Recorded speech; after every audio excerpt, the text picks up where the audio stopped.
আমেরিকার গ্রাম্য পরিবেশে ক্ষেতের ফ্রেশ টমেটো কিনে আজকে টমেটোর টক রান্না করলাম। টকের রেসিপিটা শেয়ার করার আগে আপনাদেরকে দেখাই যে আমেরিকার গ্রামের প্রোডিউস শপগুলো কেমন। আমেরিকার কান্ট্রি সাইডগুলোতে এরকম প্রোডিউস শপ সবসময় দেখা যায় এবং তারা ফ্রেশ ফল ও সবজি বিক্রি করে।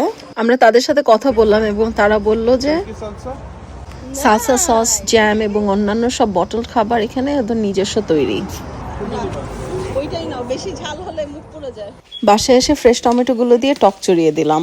টমেটোর টক এমন একটা খাবার যেটা আমি মনে করি যে রেসিপি শেয়ার করার সময় ইনগ্রিডিয়েন্টসগুলো বলতে হয় কিন্তু মেজারমেন্টটা বলা উচিত না। মেজারমেন্ট কোনো সময় অ্যাকুরেট হয় না, কারণ টমেটোর টেস্ট এবং যে রান্না করছে তার নিজের পার্সোনাল টেস্টের উপরে ডিপেন্ড করে যে আমরা ঝাল, মিষ্টি, তেঁতুল কতটুকু দিব। ইয়েস ফ্রেন্ডস, অনেকেই টক রান্না করার সময় তেঁতুল ইউজ করে না, কিন্তু আমার বাসায় সবসময় আমরা তেঁতুল ইউজ করি। আর আমি এটাকে কোনো সময় ঘন বানাই না, আমি সবসময় অনেক পানি দিই, কারণ আমার হাজবেন্ড খুব পছন্দ করে এটাকে ডালের মতো বা স্যুপের মতো খেতে। এই ধনেপাতাটা আমার বাগানের, আমি ফ্রোজেন করে রেখে দিয়েছিলাম। ভিডিওটি যদি ভালো লেগে থাকে ফলো করে সঙ্গে থাকুন। Bye bye for now.